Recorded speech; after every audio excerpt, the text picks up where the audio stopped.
Hello' everyone welcome to জ্ঞান বৃক্ষ। এইটো মোৰ চেনেলৰ প্ৰথম ভিডিঅ' তো মই চিভিল ছাৰ্ভিচৰ লগত ৰিলেটেডেই কিছুমান ভিডিঅ' এই চেনেলটোত লৈ আহিব চেষ্টা কৰিম। মই ভাবিলোঁ যে মই প্ৰথম ভিডিঅ' কি আনো, কাৰণ ইউটিউবততো চব এভেইলেবলে আছে। তো দেখিলোঁ যে এটা বস্তু নাছিলে, সেইটো হৈছিলে এছপাৰেঞ্চৰ লগত কথা পাতোঁতে। এছপাৰেঞ্চৰ নিজৰ পৰিস্থিতিৰ বিষয়ে জানাটো এটা বহুত ইম্পৰ্টেণ্ট হয় এই যাত্ৰাটোত। তো এই ভিডিঅ'টোৰ পাৰ্পছ কি, যে এজন এছপাৰেণ্টে যেতিয়া চিভিল ছাৰ্ভিচৰ যাত্ৰাত থাকে তেতিয়া তেখেতে ভেৰিয়াছ ষ্টেজেছ পাৰ হৈ যাব লাগে। মই ইয়াত ইম'শ্যনেল, ফাইনেন্সিয়েল তেনেকুৱা ষ্টেজৰ বিষয়ে মই ইয়াত কথা পাতিবলৈ অহা নাইকিয়া, কাৰণ সেইবিলাকৰ বিষয়ে অলৰেডি ইউটিউবত বহুত ভিডিঅ' আছে, য'ত এজন এছপাৰেঞ্চে যি প্ৰব্লেম ফেচ কৰিব লগা হয়, মেণ্টেল এগনি ফেচ কৰিব লগা হয়, ফ্ৰাষ্ট্ৰেশ্যন ভোগ কৰিব লগা হয়, ফেইলিয়াৰ ভোগ কৰিব লগা হয়, ফাইনেন্সিয়েল হাৰ্ডেলছৰ কাৰণে পাৰ্চনেল প্ৰব্লেম ফেচ কৰিব লগা হয়, সেইবিলাকৰ বিষয়ে মই ইয়াত ক'বলৈ অহা নাই। মই ইয়াত একাডেমিক ষ্টেজেছৰ বিষয়েহে ক'বলৈ আহিছোঁ, যে এজন চিভিল ছাৰ্ভেণ্টৰ জিৰ'ৰ পৰা হিৰ' হওঁতে, মানে একদম জিৰ' যেতিয়া একদম বিগিনাৰ থাকে আৰু যেতিয়া এজন টপাৰ হৈ যায়গৈ, ইয়াৰ মাজত একাডেমিক যোনটো ছুইটছ হ'ব লাগে, একাডেমিক ভেৰিয়াছ ষ্টেজেছ যিটো পাৰ হ'ব লাগে, সেই ষ্টেজেছবিলাক কি হয়। তো ইয়াত আপোনালোকৰ লাভ কি হ'ব, যে আপোনালোকে নিজৰ ষ্টেজটো গম পাব, যে আপোনালোকে কোনটো পৰ্যায়ত আছে, আৰু তাৰ ওপৰত বেছ কৰি পেলাই আপোনালোকে প্লেনিং কৰিব পাৰিব। তো ভিডিঅ'টো ষ্টাৰ্ট কৰোঁ। তো প্ৰথম ষ্টেজটো হৈছে ষ্টেজ জিৰ'।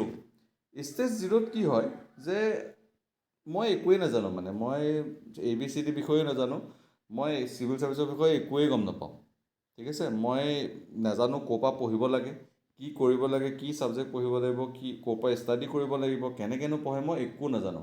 মোৰ ক্ষেত্ৰত যদি মই কওঁ, মই যেতিয়া প্ৰথম ষ্টাৰ্ট কৰিছিলোঁ, UPSCৰ ফুল ফৰ্মটোৱে মই জনা নাছিলোঁ, যে UPSC মানে ইউনাইটেড পাব্লিক ছাৰ্ভিচ কমিশ্যন হয় নে ইউনিয়ন পাব্লিক ছাৰ্ভিচ কমিশ্যন হয়। সেইটো একচুৱেলি মোৰ ওচৰে পাঁজৰে কোনেও নাজানিছিলোঁ আমি। তো তেনেকুৱা এটা চিটুৱেশ্যন আছিলে, সেইটোক মই ষ্টেজ জিৰ' বুলি কৈছোঁ। কিজানি আজি এই ভিডিঅ'টো চাই থকা বহুতেই ষ্টেজ জিৰ'টোত থাকিব, কিন্তু তাৰ পৰা লাহে লাহে আমি কেনেকৈ আগবাঢ়ি যাব পাৰোঁ তাৰ বিষয়ে মই অলপ কৈ গৈ থাকিম। বাট ডিটেইল প্লেনিং মই এইটোত ক'ব নোৱাৰিম। এই ভিডিঅ'টোত জাষ্ট আপোনালোকে নিজৰ ষ্টেজটো গম পাই পেলাই তাৰ ওপৰত প্লেনিং কৰিবলৈহে সুবিধা হ'ব। নেক্সট ষ্টেজটো হৈ গ'ল ষ্টেজ 1, যে আপোনালোকে কি কৰিব। ফাৰ্ষ্ট আমি এইটোৱে কাম কৰোঁ ন, যে ইউটিউবত টপাৰ ভিডিঅ' চাওঁ, তাৰপিছত কোনে কি কৈছে সেইবিলাক চাম। ঠিক আছে, তাৰপিছতে কিছুমান কোচিং ইনষ্টিটিউট কিছুমানে কিছুমান ছেমিনাৰ কিছুমান প্ৰেজেণ্ট কৰে, সেই ছেমিনাৰ্ছবিলাকো আমি এটেণ্ড কৰোঁ। তো অলপমান আইডিয়া পাওঁ যে অ'কে কি পঢ়িব লাগিব। আচ্ছা, পলিটি পঢ়িব লাগে, হিষ্ট্ৰী পঢ়িব লাগে, জিঅ'গ্ৰাফী পঢ়িব লাগে, কাৰেণ্ট এফেয়াৰ্ছ পঢ়িব লাগিব, এনভাইৰনমেণ্টটো পঢ়িব লাগিব, ছায়েন্স এণ্ড টেকো পঢ়িব লাগিব। তো বেছিক আণ্ডাৰষ্টেণ্ডিং এটা হৈছে। লগতে বিভিন্ন ভিডিঅ' আৰু বিভিন্ন টপাৰ্ছবিলাকৰ কথা শুনি বা ছিনিয়ৰ্ছৰ কথা শুনি পেলাই বা কাৰোবাৰ লগত কথা পাতি যোনে চিভিল ছাৰ্ভিচৰ বিষয়ে জানে, গম পালোঁ যে আমি যে পলিটি, হিষ্ট্ৰী এইবিলাকৰ কিছুমান বেছিক চ'ৰ্চেছ থাকে, তাৰ পৰাই পঢ়িলে হৈ যায়, বেছিক আণ্ডাৰষ্টেণ্ডিং ডেভেলপ হৈ যায়। যেনেকৈ পলিটিৰ কাৰণে লক্ষ্মীকান্ত, হিষ্ট্ৰীৰ কাৰণে স্পেক্ট্ৰাম পঢ়িব লাগে। তো তেনেকুৱা এটা বেছিক আণ্ডাৰষ্টেণ্ডিং আমাৰ ডেভেলপ হৈ গৈছে। তো এতিয়া আহি গ'ল নেক্সট ষ্টেজ হৈ গ'ল ষ্টেজ 2। ষ্টেজ 2ত আমি ডিচাইড কৰোঁ যে আমি পঢ়িম এতিয়া। ঠিক আছে, তো দুটা অপশ্যন থাকে। এটা অপশ্যনটো হৈছে যে ছেল্ফ ষ্টাডি কৰিম, নহ'লে ক'ৰবাত কোচিং লৈ ল'ম। মোৰ হাম্বল অপিনিয়ন মতে, যদি আপোনাৰ কোনো ধৰণৰ ফাইনেন্সিয়েল ইছ্যু নাইকিয়া, আপুনি যদি পৰিয়ালক ছাপৰ্ট কৰিব লগা নহয়, আপোনাৰ যদি ঘৰৰ অৱস্থা ভাল, if you can afford it, তেনেহ'লে আপুনি কোচিং লৈ লওক। আৰু যদি ল'ব নোৱাৰে, ফাইনেন্সিয়েল ইছ্যু আছে, তেনেহ'লে আপোনাৰ হাতত কোনো অপশ্যনেই বাকী নাথাকে, ইউ হেভ টু গ' ফৰ ছেল্ফ ষ্টাডি, হয়নে?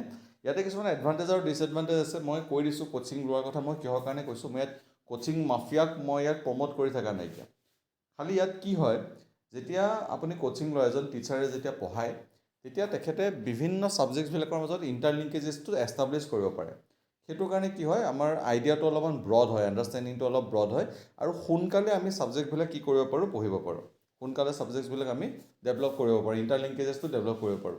ইণ্টাৰলিংকেজেছ ডেভেলপ কৰাটো এই এক্সামটোৰ কাৰণে বহুত বেছি ইম্পৰ্টেণ্ট হয়। কিন্তু ইয়াৰ ডিছএডভান্টেজ কি আছে, আপুনি ওলাই যাব, 10টা মানুহ লগ পাব, 10 ধৰণৰ কথা পাতিব, আপোনাৰ ডিষ্ট্ৰেকশ্যন বহুত হ'ব, 10টাই 10টা কথা ক'ব, তো detection so' many is there. তো সেইটো কাৰণে কোচিঙৰ এডভান্টেজো আছে, ডিছএডভান্টেজো আছে। কিন্তু আপুনি যদি ছিৰিয়াছ এছপাৰেণ্ট হয়, ইউ আৰ ডেম ছিৰিয়াছ, তেনেহ'লে আপুনি ডিষ্ট্ৰেকশ্যন কম হ'ব অভিয়াছলি। ছেল্ফ ষ্টাডিৰ লাভ কি হৈছে, যে আপুনি ডিষ্ট্ৰেকশ্যনত নাযায়, আপুনি ঘৰতে থাকিব আপোনাৰ। ঠিক আছে, ঘৰৰ খানা খাবলৈ পাব, সেইটো কমফৰ্ট জ'নে হৈ যায় বাৰু, but still this is a advantage.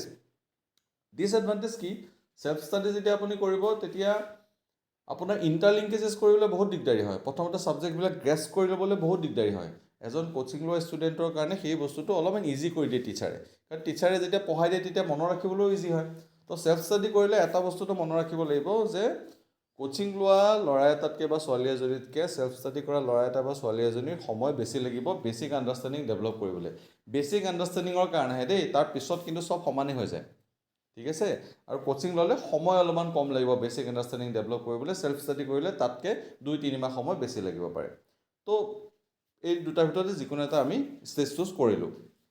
তাৰপিছতে কি কৰোঁ যে আমি লাহে লাহে পঢ়া ষ্টাৰ্ট কৰিলোঁ, 1 by 1 আমি ছাবজেক্ট পঢ়িলোঁ, পলিটি পঢ়িলোঁ, হিষ্ট্ৰী পঢ়িলোঁ, জিঅ'গ্ৰাফী পঢ়িলোঁ। লগতে আমি নিউজ পেপাৰ পঢ়াও ষ্টাৰ্ট কৰিছোঁ, কাৰেণ্ট এফেয়াৰ্ছ আমি ইউটিউবৰ পৰা পঢ়িছোঁ বা কোনোবা মেগাজিনৰ পৰা আমি লৈ লৈছোঁ, ঠিক আছে। যেনেকৈ ইউটিউবত হিন্দু এনালাইচিছ আহে ন, বহুত কিবা কিবি ভিডিঅ'জ আহে, তো তেনেকুৱা আমি চোৱাও ষ্টাৰ্ট কৰিছোঁ। তো লাহে লাহে মানে আমি জাৰ্ণিটোত আহিছোঁ। This is stage 2। ষ্টেজ 3 কি হৈছে যে আমাৰ এটা বেছিক আণ্ডাৰষ্টেণ্ডিং ডেভেলপ হৈ গৈছে ছাবজেক্টছবিলাকৰ, যে আমি পলিটিৰ অলপমান বেছিক যে ফাণ্ডামেণ্টেল ৰাইটছ কি কি আছেনো, কিমান আৰ্টিকলৰ পৰা কিমান আৰ্টিকললৈ আছে আমি জানিছোঁ। তাৰপিছতে হিষ্ট্ৰী আমি গম পাইছোঁ যে আচ্ছা 1885 কংগ্ৰেছৰ গঠন হৈছিলে, তাৰপিছতে এনেকৈ স্বদেশী আন্দোলন হৈছিলে, এইবিলাক কথা হৈছে। তাৰপিছতে আমি কি কৰিছোঁ, বেছিক আণ্ডাৰষ্টেণ্ডিং বেছিক আমি এনচাৰ ৰাইটিঙো ষ্টাৰ্ট কৰিছোঁ, যে আমি অলপ এনচাৰ ৰাইটিং কৰা ষ্টাৰ্ট কৰিছোঁ। বৰ বেছি ভাল হোৱা নাই, বাট ষ্টাৰ্ট কৰিছোঁ ভয়টো ভাঙি পেলাই। যে এনচাৰ ৰাইটিং কৰিবলৈ যিটো ভয় লাগি থাকে ন, যে একদম আমি চব পঢ়ি ল'ম তাৰপিছতহে কৰিম, তেনেকুৱা নহয়। অলপ আমি ষ্টাৰ্ট কৰিছোঁ, বেছিক এনচাৰ ৰাইটিং কৰিব ষ্টাৰ্ট কৰিছোঁ। লগতে আমি MCQ বেছ যিবিলাক মক্স আছে সেইবিলাক দিয়া ষ্টাৰ্ট কৰিছোঁ প্ৰিলিমছৰ কাৰণে। ছেকশ্যন ল'লে আমি দিয়া কৰিছোঁ, যে হিষ্ট্ৰী আমি দি দিলোঁ মক টেষ্ট বা পলিটিৰ আমি দি দিলোঁ, ঠিক আছে। আৰু তাত আমাৰ পাৰফৰ্মেঞ্চ এভভ এভাৰেজ বা এভাৰেজ আছে, বিল' এভাৰেজো থাকিব পাৰে এই ষ্টেজটোত, ঠিক আছে। একো চিন্তাৰ বিষয় নহয় এইটোত। আমি এইটো ষ্টেজত আছোঁ বৰ্তমান, ষ্টেজ 3, যে বেছিক আণ্ডাৰষ্টেণ্ডিং ডেভেলপ হৈছে। এবাৰ আমি ছাবজেক্টবিলাক পঢ়িছোঁ, টেষ্টটো দিছোঁ, আমি মক টেষ্টটো দিছোঁ, তাৰপিছত এনচাৰ ৰাইটিঙো আমি ষ্টাৰ্ট কৰিছোঁ বেছিক। নেক্সট আহি গ'ল ষ্টেজ 4। এইটো ষ্টেজ বহুত ইম্পৰ্টেণ্ট হয়। এই ষ্টেজটো বহুত ষ্টুডেণ্ট নাপায়গৈ, কিন্তু যোন চিৰিয়াছ ষ্টুডেণ্ট অবভিয়াছলি তেখেতসকলে পায়গৈ। এইটোতে আহি যায় ৰিভিজনৰ খেল, যে মই কনচিডাৰ কৰিছোঁ ষ্টেজ 4ত সেইখিনি মানুহ যিখিনি মানুহে অলৰেডি ছাবজেক্টছবিলাক all subjects basic subject polity, history, geography, economy, ঠিক আছে, জিঅ'গ্ৰাফী, এই এনভাইৰনমেণ্ট ছায়েন্স, এইখিনি বস্তুৰ মিনিমাম 2-3 বাৰ ৰিভাইজ মাৰি দিলে অলৰেডি। তো যেতিয়া 2-3 বাৰ ৰিভাইজ মাৰি দিয়া হয় ন, তেতিয়া ছাবজেক্টবিলাকৰ মাজত ইণ্টাৰলিংকেজেছ ডেভেলপ হোৱা ষ্টাৰ্ট হৈ যায়। মই যে কৈছিলোঁ ইণ্টাৰলিংকেজেছ, কোচিং কৰিলে সেই ইণ্টাৰলিংকেজেছটো আগতে আহিব, ছেল্ফ ষ্টাডি কৰিলে দুদিন দেৰিকৈ আহিব, কিন্তু অহাটো আহিবই আৰু আহিব লাগিবই। নহ'লে আপুনি এনচাৰ লিখিবও নোৱাৰিব, প্ৰিলিমছত MCQ কমপ্লিটো কৰিব নোৱাৰিব, ঠিক আছে। লগতে আপুনি কি কৰিছে এতিয়া, যে আপোনাৰ প্ৰিভিয়াছ ইয়েৰ কুৱেশ্যন পেপাৰ্ছবিলাক আপুনি চোৱা ষ্টাৰ্ট কৰিছে, বেছিক আইডিয়া হৈছে, প্ৰিলিমছৰো চাইছে, আপুনি মেইনছৰো চাইছে। চ' দেখা পাইছে যে আচ্ছা কেনেকুৱা ধৰণৰ কুৱেশ্যনছবিলাক আহে, কেনেকৈ কৰিব লাগে, ঠিক আছে। তো আপোনাৰ বেছিক এটা আইডিয়া হৈছে। তো you are in a good position, যে আপুনি ইণ্টাৰলিংকেজেছ কৰি আছে, you have good understanding about the subjects, you know' মানে ফৰ এক্সাম্পল মই এনেকুৱা এটা এক্সাম্পল কওঁ ইণ্টাৰলিংকেজেছ মানে, যেনেকৈ এটা UPSCত এটা কুৱেশ্যন আহিছিলে যে why so' many battles took place in Panipat only, যে পানিপততে কিয় ইমান বেছি বেটেল হৈছিলে। তো ইয়াৰ জিঅ'গ্ৰাফিকেল ইছ্যু আছে, কাৰণ পানিপতে হৈছে প্ৰথম অ'পেন ফিল্ড। যেতিয়া নৰ্থ ৱেষ্টৰ ফালৰ পৰা আহোঁ, তাতে যুদ্ধ কৰিবলৈ ইজি হয়, লগতে তোমাৰ নদী এখনৰ ছাইডত হয়, তো সেইটো কাৰণে তাতে তোমাৰ ৰিচ'ৰ্চেছবিলাকো পোৱা যায়। তেনেকৈ এটা কুৱেশ্যন আহিছিলে APSCত আহিছিলে, যে how can you solve the issues of environment from the Buddhist principle, তেনেকুৱা ধৰণৰ ওপৰত এটা কুৱেশ্যন আহিছিলে, যে বুদ্ধিষ্ট প্ৰিন্সিপল ইউজ কৰি পেলাই এনভাইৰনমেণ্টেল ইছ্যুজ কেনেকৈ ছল্ভ কৰিবা। তো তাত লিংক কৰিব লাগিব যে নন ভাইলেঞ্চৰ লগত এনভাইৰনমেণ্ট কেনেকৈ লিংক কৰিবা, মিছন লাইফৰ লগত কেনেকৈ গল্ডেন মিন বা বেলেঞ্চ ভিউ আমি কেনেকৈ মেইনটেইন কৰিম। তো দিছ ইজ ইণ্টাৰলিংকেজেছ। সেইবিলাক বহুত বাৰে বাৰে যেতিয়া পঢ়া যাব তেতিয়াহে এইবিলাক বস্তু ডেভেলপ হয়। লগতে এই ইণ্টাৰলিংকেজেছত কাৰেণ্ট এফেয়াৰ্ছৰো ইণ্টাৰলিংকেজেছ আনিব লাগিব, কাৰেণ্ট এফেয়াৰ্ছৰ লগতে ছাবজেক্টবিলাকৰ মাজৰ ইণ্টাৰলিংকেজেছ। তো এই পৰ্যায়ত যোন আহিছে এইখিনি মই ষ্টেজ 4ত আছে বুলি কৈছোঁ। নেক্সট আহি গ'ল ষ্টেজ 5। ষ্টেজ 5ত কি কৰিছে, ইণ্টাৰলিংকেজেছ হৈ গৈছে, কাৰেণ্ট এফেয়াৰ্ছ পঢ়ি আছে।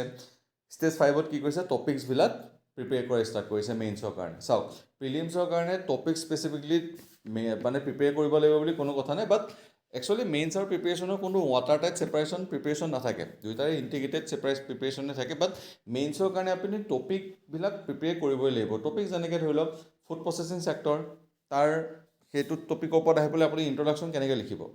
বডি পাৰ্টত আপুনি advantage, disadvantage, issues, challenges, datas, facts, এইকেইটা বস্তু কেনেকৈ আছে, ক'ত ইউজ কৰিব লাগিব, তেনেকৈ আপুনি টপিকবিলাক ভগাব লাগিব। যেনেকৈ ক্ৰিমিনেলাইজেশ্যন অফ পলিটিক্সত ADR কি কথা কৈছে যে 23% বা 43% হৈ গ'লগৈ 2004 পৰা 2019লৈকে। তো তেনেকুৱা ধৰণৰ বস্তুবিলাক, ডাটাছবিলাক, ফেক্টছবিলাক, কোনে কি কমিটিয়ে কি কথা কৈছে, সেই বস্তুবিলাক আপুনি প্ৰিপেয়াৰ কৰি ষ্টাৰ্ট কৰিছে মেইনছৰ কাৰণে। প্ৰিলিমছৰ কাৰণে আপুনি টপিক ষ্টাৰ্ট কৰিছে, বাট প্ৰিলিমছৰ কাৰণে আপুনি বেছিক বুকছবিলাক, মানে প্ৰিলিমছৰ কাৰণে মেইনলি ইম্পৰ্টেণ্ট হৈ যায় বেছিক ষ্টেটিক পাৰ্টখিনি। তো সেইকাৰণে মই প্ৰিলিমছৰ কাৰণে বহুত বেছি ষ্ট্ৰেছ দি থকা নাই টপিক প্ৰিপেৰেশ্যনত, বাট মেইনছৰ কাৰণে যেতিয়া আপুনি প্ৰিপেৰেশ্যন কৰি গৈ থাকিব তেতিয়া প্ৰিলিমছৰ কাৰণে অট'মেটিকলি হৈয়ে যায়। কিন্তু এতিয়া আপুনি লক্ষ্মীকান্তৰটোতো আপুনি নোট বনাবলৈ যাব নালাগে ন, স্পেক্ট্ৰামৰ আপুনি নোট বনাবলৈ যাব নালাগে, কাৰণ সেইবিলাক নিজে এখন নোট, সেয়া নোট বনাবলৈ গ'লে আকৌ সেই লক্ষ্মীকান্তৰ সমানেই নোটখন হৈ যাবগৈ, গতিকে সেইটোত একো দৰকাৰ নাথাকে। নেক্সট আপুনি কি কৰে ষ্টাৰ্ট কৰিছে যে ৰেগুলাৰ এনচাৰ ৰাইটিং ষ্টাৰ্ট হৈ গৈছে। আগতে মই কি হৈছিলে, এনচাৰ ৰাইটিং বেছিক ষ্টাৰ্ট কৰিছিলে, যে মাজে মাজে কৰা হয়, ডেভেলপ কৰা হৈছে অলপ যে কেনেকৈ কৰেনো। এতিয়া ৰেগুলাৰ 2-3টাকৈ এটলিষ্ট এনচাৰ ৰাইটিং কৰা হয়। তো 2-3টাকৈ এনচাৰ ৰাইটিং কৰিলে অলপমান ডেভেলপ হোৱা ষ্টাৰ্ট হৈছে, যে ইণ্ট্ৰডাকশ্যনত এনেকৈ লিখিব পৰা যায়, এই কোডটো ব্যৱহাৰ কৰিব পৰা যায়, মই কনক্লুজনত নীতি আয়োগৰ কিবা এটা ষ্টেটমেণ্ট এটা ইউজ কৰিব পাৰোঁ, বা PM মোদীৰ মই পঞ্চামৃত বা পঞ্চপ্ৰাণৰ কথা মই লিখিব পাৰোঁ।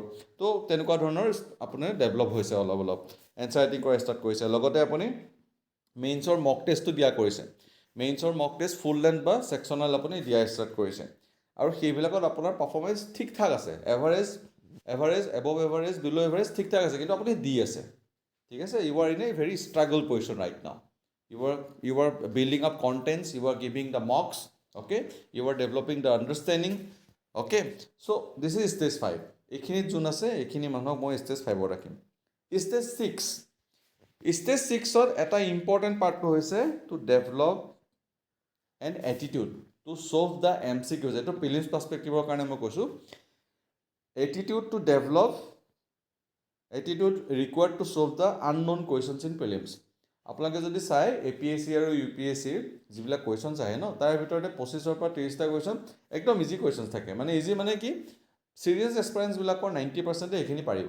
বাকী 10টামান কুৱেশ্যন এনেকুৱা থাকে যিবিলাক APSC UPSC বিচাৰে যে মানে নোৱাৰক, মানে পাৰিলে কোনোবাই পাৰিলে, নোৱাৰিলে নোৱাৰিব, মানে অনলি 5% বা 6% মানুহে পাৰিব, বাকী পাৰ্চেণ্ট মানুহে নোৱাৰে, ঠিক আছে। এই যে বাকী যে 60-70টা মানে কুৱেশ্যন আছে, 60-70 কুৱেশ্যনছ আছে, এইখিনি ছল্ভ কৰিবৰ কাৰণে এটা এটিটিউড ডেভেলপ কৰিব লগা হয়। আননোন কুৱেশ্যন কেনেকৈ ছল্ভ কৰিব পৰা যায়, যে কিছুমান এলিমিনেশ্যন, কিছুমান টেকনিক আছে, কিছুমান চাইক'লজি আছে, to get to know' the mindset of the examiner. ইয়াৰ ওপৰত একচুৱেলি যদি লাগে আপোনালোকে ক'ব কমেণ্ট বক্সত, মই তেতিয়া এটা ভিডিঅ' নহয়, ইয়াৰ কাৰণে বহুতকেইটা ভিডিঅ' আনিব লাগিব, কাৰণ এটা ভিডিঅ'ত এটিটিউড ডেভেলপ নহয়, আপোনালোকে এইটো নিজে কৰা বস্তুহে। মই তাক হেল্প কৰিব পাৰিম যদি আপোনালোকক লাগে, কিন্তু এইটো এটিটিউড ডেভেলপ কৰিবই লাগিব প্ৰিলিমছ ক্লিয়াৰ কৰিবৰ কাৰণে, বিশেষকৈ UPSC ক্লিয়াৰ কৰিবৰ কাৰণে, UPSC প্ৰিলিমছৰ কাৰণে। APSCৰো আজিকালি দৰকাৰ হৈ যায়, কাৰণ APSC কাট অফো বহুত যায়, আৰু APSC কুৱেশ্যন পেপাৰো বহুত ভাল ষ্টেণ্ডাৰ্ডত অহা হৈছে, ঠিক আছে। এতিয়া আপুনি এই এটিটিউডটো আপুনি ডেভেলপ কৰি ল'লে, যাৰ এটিটিউডটো ডেভেলপ হৈছে, আই কনচিডাৰ দেম ইন stage 6। আৰু লগতে আপুনি এনচাৰ একদম ভালকৈ লিখা ষ্টাৰ্ট কৰিছে, ফেক্টছ, ডাটা, এক্সাম্পলছ, ফ্ল' চাৰ্ট এইবিলাক ইউজ কৰি পেলাই আপুনি এনচাৰ লিখা ষ্টাৰ্টো কৰিছে, ঠিক আছে। আপোনাৰ এটা বেছিক আণ্ডাৰষ্টেণ্ডিঙো ডেভেলপ হৈছে to meet the demand of the question. যেতিয়া এটা মেইনছৰ এনচাৰ লিখা হয়, তেতিয়া কুৱেশ্যনটোৰ ডিমাণ্ডটো ফুলফিল কৰিব লাগে, তো আপোনাৰ সিমানখিনি আণ্ডাৰষ্টেণ্ডিং ডেভেলপ হৈছে। লগতে আপুনি ফুল লেন্থ মেইনছৰ মক টেষ্ট দিয়া ষ্টাৰ্ট কৰিছে, যেনেকৈ GS1 আপুনি দিব পৰা হৈ গৈছে, GS4 আপুনি দিব পৰা হৈ গৈছে, এথিক্স আপুনি পঢ়িলে অলৰেডি, তো দিব পৰা হৈ গৈছে। তো এই পৰ্যায়ত যিখিনি মানুহ আছে, এইখিনি মানুহ হৈ গৈছে stage 6।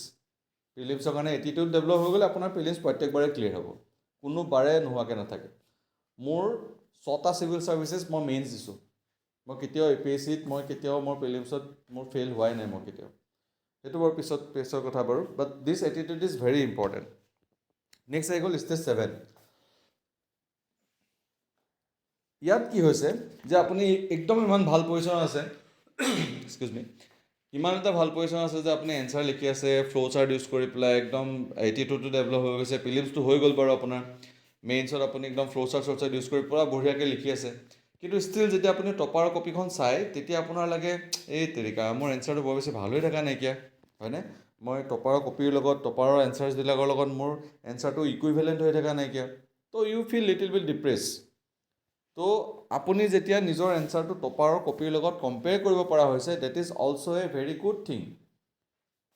আমি ডিপ্ৰেছ হৈ যাওঁ, এইটো উপায় নাইকিয়া, কাৰণ ইমানখিনি কষ্ট কৰাৰ পিছতো টপাৰক আমি বিট কৰিব থাকিব পৰা নাই, কাৰণ লাষ্ট ইয়েৰ টপাৰ বা তাৰ আগৰ বছৰৰ টপাৰ সমসাময়িক আমি যদি লিখিব নোৱাৰোঁ, এইবাৰতো আমি পাবই নোৱাৰিম, কাৰণ বাকীবিলাকেওতো চিৰিয়াছ যিখিনি আছে সিহঁতেতো কৰিয়ে আছে, গতিকে আমি কম্পেয়াৰ কৰা ষ্টাৰ্ট কৰি দিওঁ, ঠিক আছে। আৰু যিবিলাক আমি যিবিলাক মক দিওঁ, যিবিলাক ভেৰিয়াছ কোচিং ইনষ্টিটিউটবিলাকত, তাৰ পাৰফৰ্মেঞ্চো ভেৰি কৰি আছে, যে ক'ৰবাত আমি ভাল মাৰ্কছ পাইছোঁ, ক'ৰবাত আমি বেয়া মাৰ্কছ পাইছোঁ। তো এই ষ্টেজত যিখিনি মানুহ আছে, এই ষ্টেজত থকা মানুহখিনি আমি ষ্টেজ 7 বুলি কৈছোঁ। নেক্সট আহি গ'ল ষ্টেজ 8। আপুনি টপাৰ কপি পূৰা চাই আছে, একদম পূৰা নিজকে পূৰা ব্ৰাছ আপ কৰি আছে, ডেভেলপ কৰি আছে, ডেভেলপ কৰি কৰি আৰু ভগৱানৰ কৃপাত আপুনি সেইটো আপোনাৰ স্কিল ডেভেলপমেণ্ট কৰি ল'লে যে আপুনি এতিয়া টপাৰৰ ইকুইভেলেণ্টেই আপুনি এনচাৰ এটা লিখিব পাৰে, ঠিক আছে। ইকুইভেলেণ্ট আপুনি এনচাৰ এটা লিখিব পাৰে। মই এইটো এক্সাম কণ্ডিশ্যনৰ কথা কৈ আছোঁ, যে এক্সাম কণ্ডিশ্যনত লিখাৰ কথা কৈ আছোঁ। মই এইটো কথা কোৱা নাই যে আপুনি এটা এনচাৰ লৈ পেলাই লিখি ল'লে, টপিকটো প্ৰিপেয়াৰ কৰি ল'লে, তাৰপিছতে এনচাৰটো লিখিলে, মই সেইটো কথা কোৱা নাই। মই কৈ আছোঁ যে ফুল লেন্থ টেষ্ট যেতিয়া আপুনি দি আছে এক্সাম কণ্ডিশ্যনত, সেইটো চিটুৱেশ্যনৰ কথাহে মই কৈ আছোঁ। আৰু কেতিয়াবা এনেকুৱা হৈ আছে যে আপুনি বেটাৰ এনচাৰো লিখি দিছে টপাৰতকৈ, আপোনাৰতো একদম কনফিডেঞ্চ পূৰা বুষ্ট আপ হৈ যাব, হয়নে? তো this is A very premium stage, মানে একদম পূৰা বঢ়িয়া ষ্টেজত আছে আপুনি এক্সাম ক্লিয়াৰ কৰিবৰ কাৰণে। তো এই ষ্টেজত থকা মানুহখিনি আপুনি ষ্টেজ 8ত আছে। লগতে আৰু এটা ইণ্টাৰেষ্টিং আপোনাৰ আণ্ডাৰষ্টেণ্ডিং ডেভেলপ হ'ব, মই গেৰেণ্টি দিছোঁ, যিখিনি চিৰিয়াছ এক্সপিৰিয়েঞ্চ যোনে ষ্টেজ 8 পাইছেগৈ, এটা কথা তেখেতসকলে গম পাই যাব যে এই কোচিং ইনষ্টিটিউটবিলাকৰ যিবিলাক টেষ্ট আছে ন, সিহঁতবিলাকৰ টেষ্টবিলাকৰ ফ্ল' আছে বহুত, সিহঁতৰ যিটো চেকিং প্ৰচেছ আছে, সেই চেকিং প্ৰচেছটোত বহুত ফ্ল' আছে। আপুনি গম পাই গ'ল যে সিহঁতে যিটো মোক ফিডবেক দি আছে, সেইটো বহুত বেছি মানে অথেণ্টিক নহয়, ঠিক আছে। আৰু সিহঁতে যিকোনো টম ডিক এণ্ড হেৰিক দি পেলাই চেকিং কৰিবলৈ দি দিয়ে, আপুনি মনপচন্দ মানে ফিডবেক নাপায়। তো আপুনি গম পাই গ'ল যে কোচিং ইনষ্টিটিউটৰ ওপৰত ভৰসা কৰি থাকি লাভ নাইকিয়া। আপুনি এইটো মোৰ লগত এইটো 60-70% এটলিষ্ট যিখিনি এছপাৰেণ্ট ষ্টেজ 8ত পাইছেগৈ, সিহঁতে মোৰ লগত এইটো কি বুলি কয়, মানিব মোৰ কথাটো, মানে একমত হ'ব চাগে। তো ষ্টেজ 8ত এনেকুৱা ধৰণৰ চিটুৱেশ্যন এটা আহে। তো যোন এইখিনি আছে মাইণ্ডছেটত, সেইখিনিক মই ষ্টেজ 8ত আছে বুলি কৈছোঁ। নেক্সট আহি গ'ল ষ্টেজ 9। ষ্টেজ 9ত আপুনি একদম কাঢ়া হৈ আছে, একদম জুই হৈ আছে, হেণ্ড ৰাইটিং একদম গুড, অ'কে। APSCৰ কাৰণে মনত ৰাখিব, হেণ্ড ৰাইটিঙেই মাষ্টাৰ হয়। আমাৰ APSCত স্কেন কপি চায়, ঠিক আছে। তো স্কেন কপি চোৱাৰ কাৰণে হাৰ্ড কপি নাচায়, স্কেন কপি চায়। তো সেইটো কাৰণে handwriting is one of the most important thing in APSC। UPSCত হাৰ্ড কপি চায়, গতিকে হেণ্ড ৰাইটিঙৰ মহত্ব আছে, কিন্তু APSCৰ সমান নাই মানে। APSCত হেণ্ড ৰাইটিং বহুত important. Next presentation skill is very important. Presentation skill is very very very important. Next কণ্টেণ্টটোতো আছে, এইটোতো আৰু কিং হয়, কণ্টেণ্ট ইজ অলৱেজ কিং, নহয় জানো? কণ্টেণ্টটোতো কিং হয়। লগতে আপুনি নিজৰ যোনটো লেংগুৱেজ, ছাপ'জ আপুনি এতিয়া ইণ্টাৰভিউ অসমীয়াত দিব বা ইংৰাজীত দিব, ঠিক আছে, বা UPSCত আপুনি ইংলিছত দিব বা হিন্দীত দিব, whatever language you prefer, আপুনি সেই লেংগুৱেজটোত ফ্লুৱেণ্ট হৈছে নিজৰ ভাৱবিলাক প্ৰকাশ কৰিব পৰাকৈ। মানে আপুনি ফ্লুৱেণ্টলি নিজৰ ভাৱটো সম্প্ৰসাৰণ কৰিব পাৰে, এক্সপ্ৰেছ কৰিব পাৰে আপুনি ইন এ হাম্বল ৱে। তো আপুনি সেই স্কিলটো ডেভেলপ কৰি ল'লে, মানে আপুনি ইণ্টাৰভিউৰ কাৰণে ৰেডি। এই গোটেইকেইটা যদি আছে, লগতে ষ্টেজ 10 চবতকৈ ইম্পৰ্টেণ্ট, ষ্টেজ 10 মই কৈছোঁ এই গোটেই ষ্টেজকেইটাৰ ভিতৰত it is one of the most important stage. এই ষ্টেজটোত কাক লাগিব? লাক, ভগৱান, গড, আল্লাহ, ঈশ্বৰ, যাক ভাবে আপুনি, তেখেতৰ কৃপা লাগিব, নহ'লে এই এক্সামটো ক্লিয়াৰ কৰিব নোৱাৰে, কোনো কথাই নাই মানে। ইয়াত লাকৰ ফেক্টৰ ক'ত আহি আছে? লাক কওক, আপুনি ভগৱানৰ কৃপা কওক, হোৱাট এভাৰ, মানে ইয়াত ক'ত আহি আছে মই আপোনালোকক বুজাই দিছোঁ, যে আপুনি এক্সাম হলত যোনদিনাখন দিবলৈ গৈছে, সেই সময়ত আপোনাৰ মাইণ্ডছেট কেনেকুৱা হৈ আছে, সেই সময়ত আপুনি পাৰফৰ্ম কেনেকৈ কৰিছে। গোটেই থ্ৰু আউট আপোনাৰ বহুততকৈ বহুত নলেজ বেছি, কিন্তু আপুনি সেই সময়ত পাৰফৰ্ম কেনেকৈ কৰিছে, ডেট ইজ ভেৰি ইম্পৰ্টেণ্ট। আপুনি প্ৰিলিমছৰ দিনাখন কেনেকৈ পাৰফৰ্ম কৰিলে, এইটোতো আপোনাৰ ক্ষেত্ৰত। লগতে আপোনাৰ কপিখন আপুনি লিখি পঠালে মেইনছৰ এনচাৰ, আপোনাৰ কপি কোনে চাই আছে, কি মাইণ্ডছেটত চাই আছে, আপোনাৰ লগত যোনটো ভিউ পইণ্ট আপুনি দিছে, সেই ভিউ পইণ্টটোত এগ্ৰী হয় নে নহয়, আপুনি যিখন এছে লিখিছে, সেই এছেখনৰ লগত এছেখন পঢ়ি ভাল পালে নে নাপালে, নে লেংগুৱেজটোৰ ওপৰতহে বেছি গুৰুত্ব দিলে, নে আখৰকেইটাহে চালে, কণ্টেণ্ট নপঢ়িলেই। তো বহুত বস্তু আহি যায়। তো লাক ফেক্টৰ হয় ইয়াত। মই কৈছোঁ যে 80% আপোনাৰ কণ্টেণ্ট, আপোনাৰ হাৰ্ডৱৰ্ক, 20% আপোনাৰ লাক আপোনাক লাগিবই। চাওক, এই এক্সামটো ক্লিয়াৰ কৰিবলৈ 100% লাগিব। 99.99% হ'লেও আল্টিমেটলি আপোনাৰ ক্লিয়াৰ নহ'ল, 100% হ'বলৈ আপোনাক লাক লাগিবই, 20% লাগিবই লাক, ঠিক আছে এক্সকিউজ মি এতিয়া চাওক কিছুমান এনেকুৱা মানুহ থাকে একদম সাংঘাতিক লাকি ঠিক আছে সেই মানুহখিনি যদি ষ্টেজ 5, 6 বা 7তো থাকে ন তেতিয়াও এক্সাম ক্লিয়াৰ হৈ যায় মই বহুতক পাইছোঁ লাক ভাল হেণ্ডৰাইটিং ভাল কণ্টেণ্টটো ইটছ গুড ঠিক আছে হৈ যায় মানে ক্লিয়াৰ হৈ যায় আপুনি একদম পূৰা ষ্টেজ 9 নাপালেগেও হৈ যায় আপুনি 6, 7, 5, 6, 7তে আপোনাৰ ক্লিয়াৰ হৈ যায় যদি আপোনাৰ ভাল লাক আছে আৰু যদি আপোনাৰ লাক ইমান বেছি ফেভাৰ কৰিছে যে আপুনি ষ্টেজ 5 পোৱাৰ আগতেই ক্লিয়াৰ কৰি দিব পাৰিছে এক্সাম তেনেহ'লে একচুৱেলি আপুনি এক্সামটোত আহিবই নালাগিছিল আপুনি যাব লাগিছিলে গেমলিঙত তাত বহুত বেছি টকা ঘটিব পাৰিলেহেঁতেন ইয়াততো 2-3 বছৰ আপুনি 2.5 বছৰ আপুনি মানে ইনভেষ্ট কৰাৰ পিছত আপুনি ষ্টেজ 5ত আহিছে আহিবই নালাগিছিলে মোৰ পইণ্টটো এইটোহে যে আপুনি ষ্টেজ 5লৈকে যাব লাগিব এটলিষ্ট লাকৰ আশাটো বহি থাকিব নোৱাৰে মানে আপোনাৰ লাকো লাগিব হাৰ্ডৱৰ্কো লাগিব that is the only thing option নাইকিয়া বেলেগ কষ্ট কৰিব লাগিব আৰু যদি কাৰোবাৰ ইমান বেছি লাক আৰু গড গিফটেড তেনেহ'লেতো অপশ্যন নাইকিয়া সেইটো এক্সেপশ্যনেল কেছ এটাৰ দুটাটো থাকিবই তো this is the overall thing various ষ্টেজে যেতিয়া আপোনালোকে চাওক আপোনালোকে কোনটো ষ্টেজত আছে আৰু তাৰপৰা ক'লৈকে আপোনালোকে যাব লাগিব মই এটা জাষ্ট এটা মানে গাইডলাইনছ টাইপৰ আপোনালোকক দি দিছোঁ যাতে যোন য'তে আছে যোনটো ষ্টেজতে আছে তেখেতসকল যাতে ডিপ্ৰেছ নহয় জাৰ্ণিটোত যাতে লাগি থাকে আৰু কিবা যদি ইয়াত আপোনালোকে এড কৰিবলৈ বিচাৰে যে এইটোহে হ'ব লাগিছিলে বা এইটো ষ্টেজত এনেকুৱাও হয় মোৰ এনেকুৱাও হৈ আছে তেতিয়াহ'লে আপোনালোকে কমেণ্ট বক্সত মোক প'ষ্ট কৰিব পাৰে মই তাৰ ৰিপ্লাই দিবলৈ চেষ্টা কৰিম ঠিক আছে তো থেংক ইউ